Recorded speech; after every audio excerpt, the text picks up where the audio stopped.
Viewers, Pakistan का शुमार गरीब ममालिक के अंदर होता है। अगर आप उसकी मईशत का मुताला करें तो आपको इसके अंदर बेशुमार खामियां नजर आएंगी और इसी वजह से हमारा मुल्क जो है वो मुश्किलात का शिकार होता है। हम आए रोज कर्जे लेकर जो है वो अपना मुल्क चलाते हैं।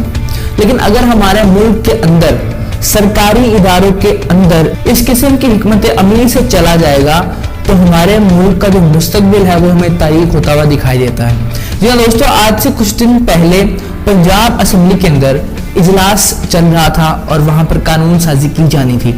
वो इजलास 4 रोज तक चला और उस 4 रोजा इजलास के अंदर कोई खास कानून साजी नहीं की गई जिससे हमारे मुल्क के ऊपर कोई पॉजिटिव इम्पैक्ट पड़ता।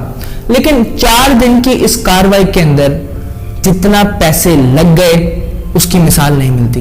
या दोस्तों, इस 4 रोजा इजलास के अंदर 4 करोड़ से जायद का खर्चा आया। हमारा शुमार दुनिया की गरीब तरीन ममालिक के अंदर होता है। अगर हम इस बात को अपने जहन में बिठाएं तो ये 4 करोड़ रुपए की रकम हमारे लिए बहुत ज्यादा है।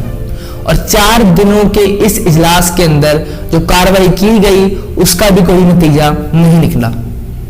और सितम ज़रीफ़ी ये दोस्तों कि इस इजलास के अंदर अरकान पंजाब असेंबली की जो हाजिरी थी वो भी 100% नहीं रही।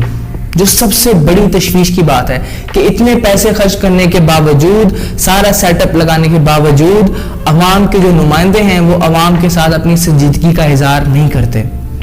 और तो और दोस्तों, इन 4 करोड़ रुपए की डिटेल्स कुछ इस तरीके से हैं कि इन 4 करोड़ रुपए के जरिए से पंजाब असेंबली के तमाम अरकान को यौमिया 6,000 रुपए दिए जाते हैं और इसके अलावा 15 रुपए फी किलोमीटर के हिसाब से इनको ट्रैवलिंग अलाउंस भी दिया जाता है।